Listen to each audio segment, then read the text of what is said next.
fanático vascaíno. Pedrinho, você está na sua terceira janela de transferências, né? Desde que você assumiu a SAF do Vasco. E nesse período o investimento ultrapassou, foi perto de 60 milhões de reais em aquisição de jogadores, são 13, já incluindo o Thiago Mendes.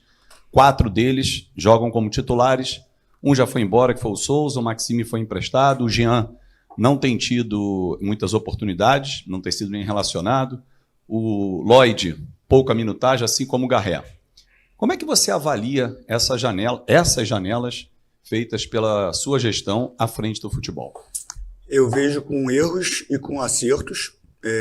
Quando você pega um número frio desse jeito, 60 milhões, parece que eu peguei 60 milhões e investi, assim, no talo. E 60 milhões no talo, você vai falar, você poderia contratar um jogador X do nível da primeira prateleira. As contratações não são feitas dessa forma, elas têm que caber dentro de um fluxo de caixa que eu consiga pagar.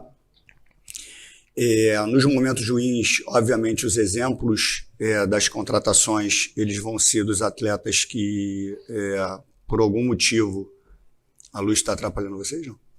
Por algum motivo ainda não performaram, mas tem contratações que elas performaram, né? Então, assim, Felipe Coutinho é uma contratação que para a gente nos dá muito orgulho por tudo, o Nuno performando bem, o Lucas Freitas que chegou muito bem, depois teve um pouquinho de dificuldade e retoma o futebol, ainda se valorizou por isso.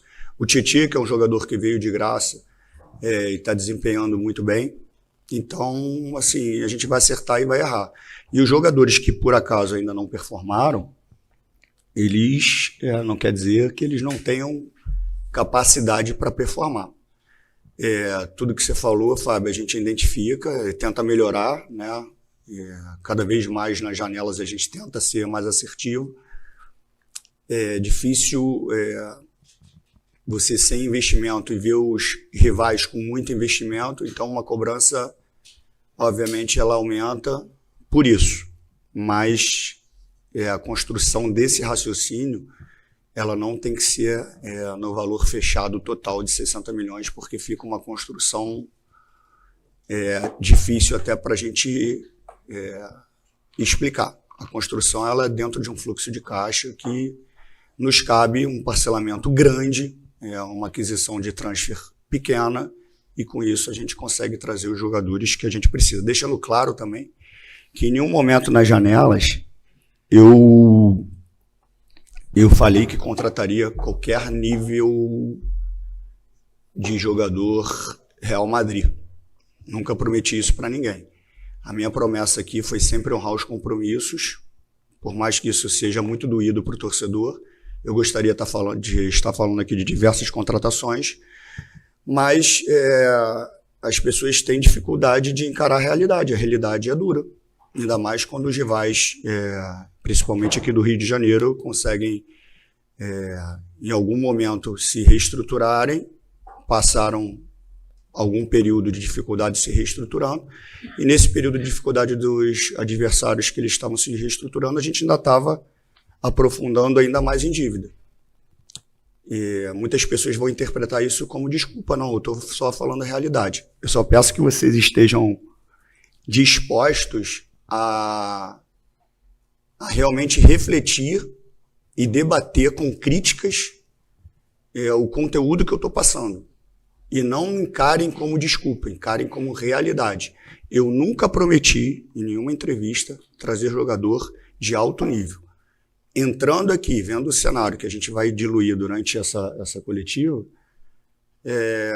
a minha promessa sempre foi de honrar os compromissos. E dentro disso eu trago jogadores que cabem dentro do orçamento, devido à facilidade do pagamento parcelado e num fluxo que a gente tem oxigênio para honrar. Presidente Pedrinho, Lineker Beyond, a Hora do Vasco, você sempre quando aparece fala de realidade financeira, né? E eu queria lembrar o senhor de alguns fatos aqui.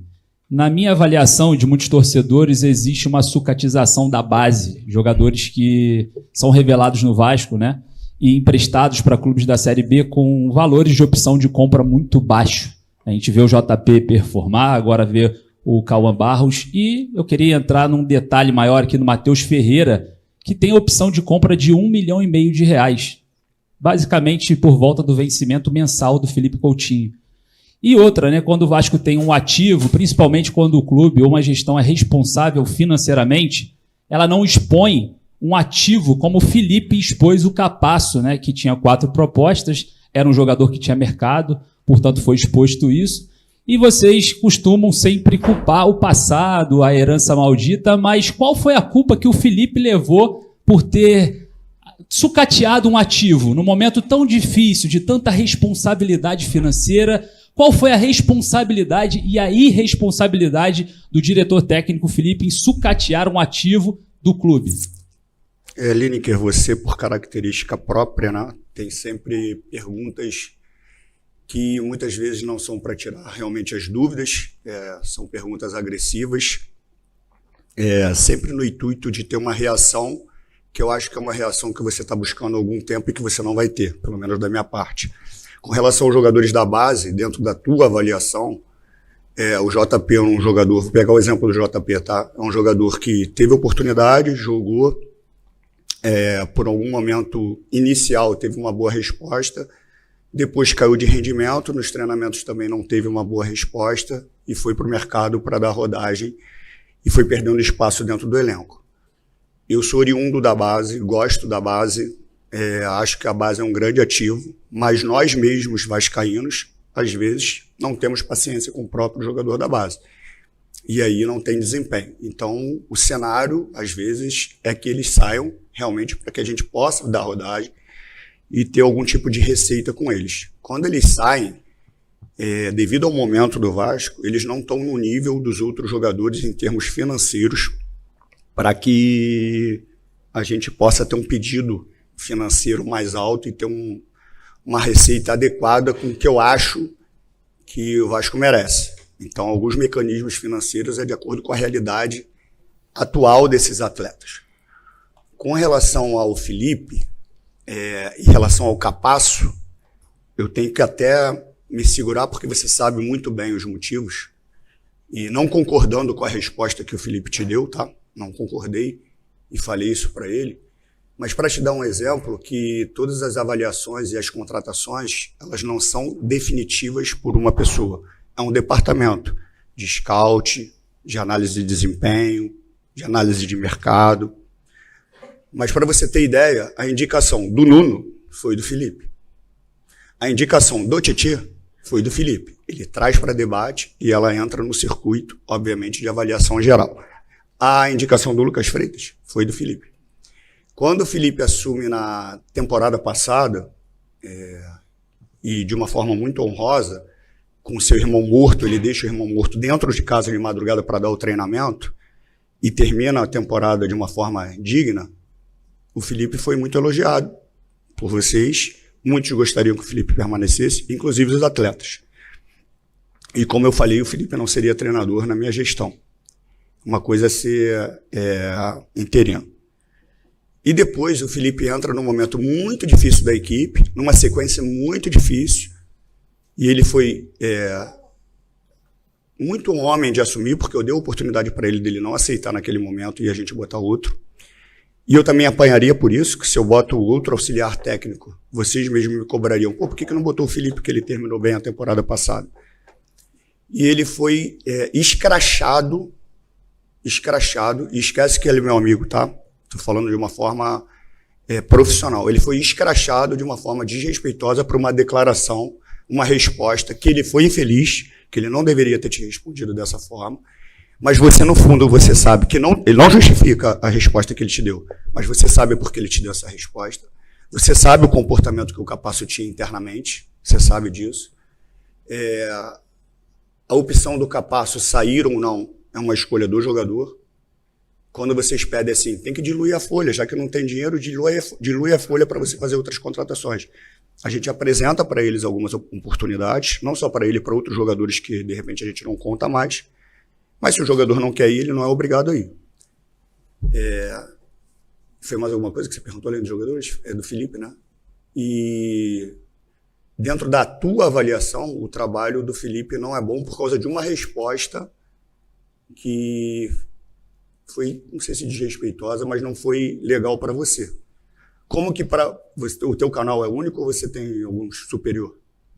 Não tem superior. Então, é um trabalho autônomo. Mas, por exemplo, se você tivesse um superior, provavelmente o teu superior adoraria o teu trabalho.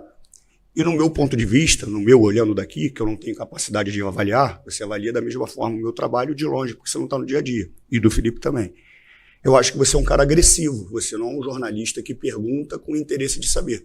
Você quer uma reação porque você quer um outro tipo de resposta. Então, na minha concepção, o teu trabalho é ruim. Na tua concepção, o trabalho do Felipe é ruim.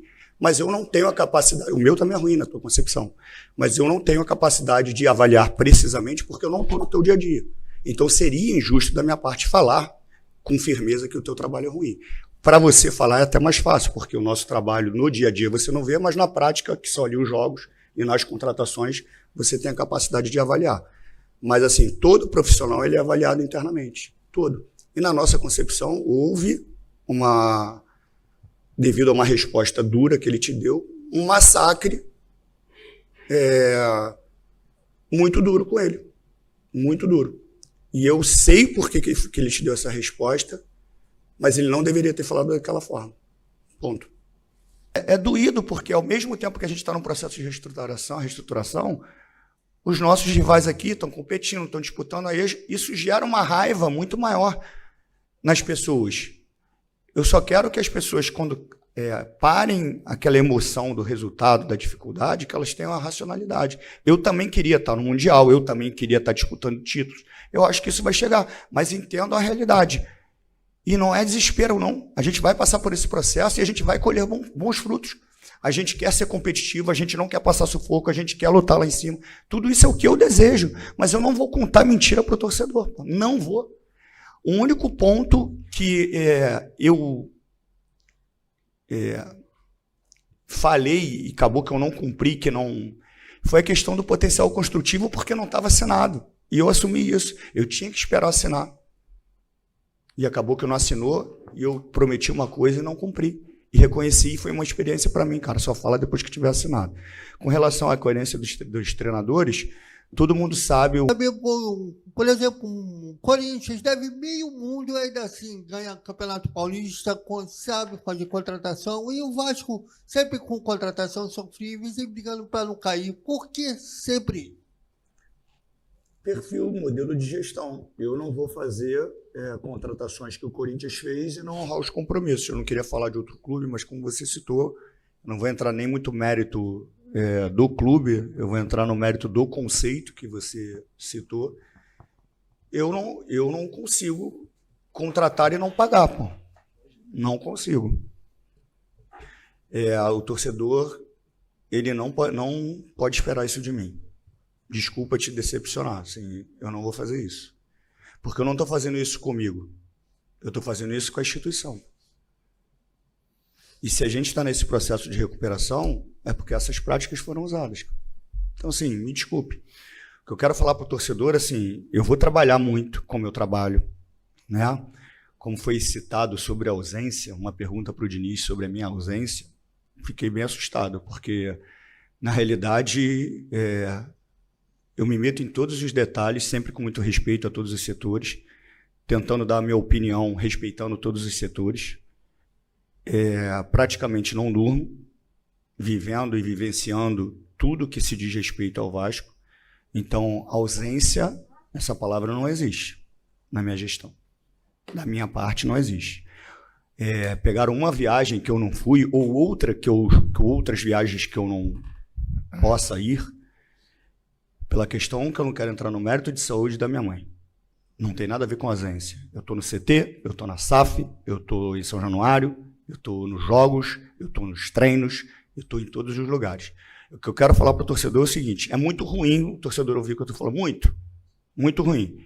Mas eu não vou sacanear o torcedor. Isso foi desde o começo e vai ser até o final do meu mandato. Enquanto eu estiver aqui, eu não vou fazer isso. Agora, a gente tem capacidade de ir muito melhor em termos de resultado na competição. Provavelmente alguém vai me perguntar sobre o top 8, então eu não vou responder, eu vou deixar para eu não matar a pergunta de alguém. Pedrinho buscou falar um pouco mais em relação às críticas e à situação atual do Vasco. Admitiu que sente o peso das cobranças, mas tem usado isso como uma motivação para que consiga melhorar. Reconhece principalmente as críticas por parte da torcida do clube e tem buscado transformar o Cruz Maltino através do trabalho que tem utilizado junto à sua equipe. Obviamente é que isso não acontece do dia para a noite, mas ele tem se mostrado bem empenhado e por isso colocou tudo a público em relação a tudo que tem sido realizado no Cruz Maltino nesse momento, em um momento de muita dificuldade dentro de campo, onde o Vasco não tem conseguido os resultados. Pedrinho buscou colocar de maneira transparente para o torcedor os movimentos realizados por parte da direção na intenção de fazer com que o Vasco possa se tornar viável o mais rápido possível e que consiga também aumentar o número de receitas e que permitam também novos investimentos no futebol.